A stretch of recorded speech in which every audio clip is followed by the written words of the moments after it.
In this edition of 2020 Daily Trail Markers, Senator Cory Booker unveiled his plan for rural America Friday. The presidential hopeful joined Democratic congressional candidate J.D. Scholten at a town hall talking to Iowa voters about corporate consolidation in agriculture. They sat down with CBS News 2020 campaign reporter Adam Brewster after the event. Booker addressed how he plans to address climate change without impacting production on farms. There are people in Iowa doing soil restoration practices and others that are showing a net positive for their bottom line.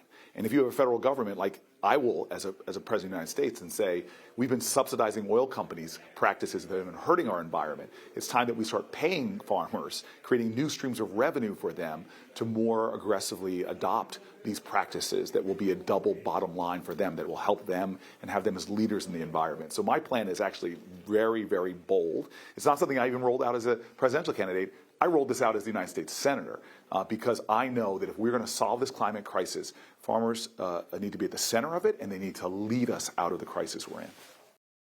Adam Brewster joins us now from Grinnell, Iowa. Adam, great to see you. Walk us through Senator Booker's plan for rural America, if you will. How exactly does he plan to expand economic opportunity to, quote, every community? He talks a lot about how the problems that communities in rural America face are similar to the problems that communities like Newark, New Jersey, his hometown where he was mayor, face. And that's, not only things like issues with education and issues with access to health care, but also struggling to make ends meet. Two of the big components of his plan, involve and major investments in rural broadband, something a lot of other Democrats have also proposed, and major infrastructure investments. I want to get back, though, a little bit to the point he was making about paying farmers to be part of the solution on climate change. That's something nearly every Democrat talks about on the trail as also a way to provide economic opportunity in rural America.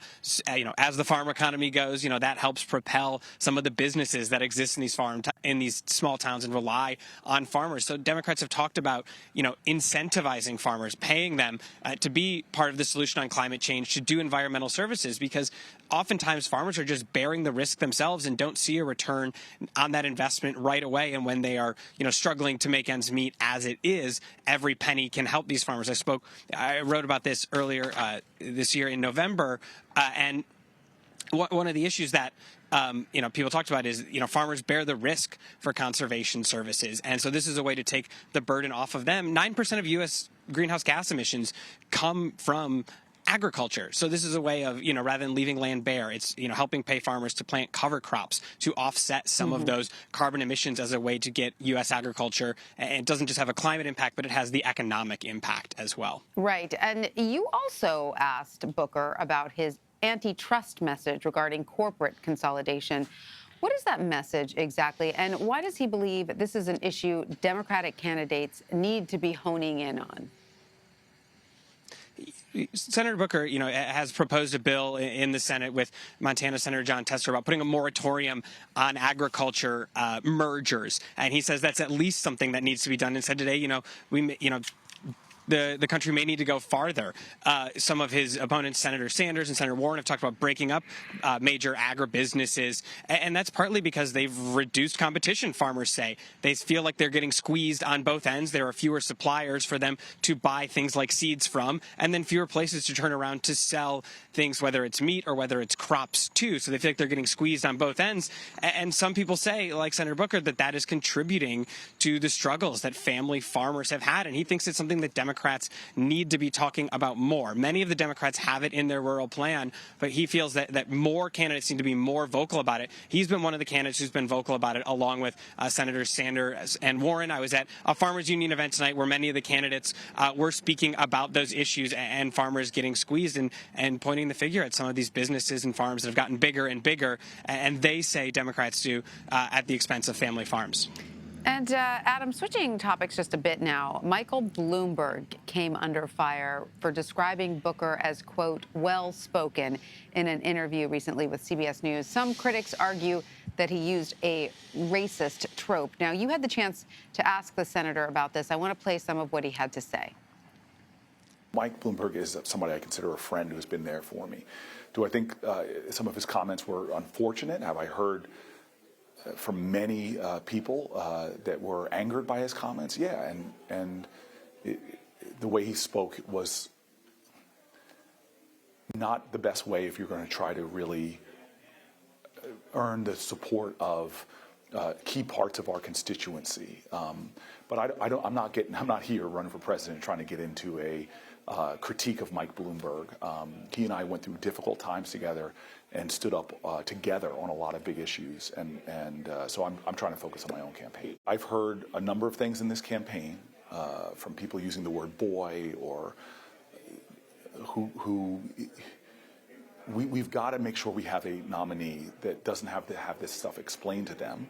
And I don't want a perfect nominee either, because Lord knows things have come out of my mouth that I wish I could take back. I don't think there's a human being that can't say that. But that then somebody will know enough to own up to it and say and address it. Adam, does this controversy play into Booker's argument about the diversity in the Democratic field and how that diversity is shrinking? Senator Booker's been hitting the diversity argument and making a case that the Democratic Party has, there needs to be diversity, especially on the debate stage, ever since Senator Harris dropped out earlier this week. He basically, said that he's frustrated that, an African-American woman who he says is, highly qualified didn't have the resources to compete and even make it to Iowa where the voters could decide.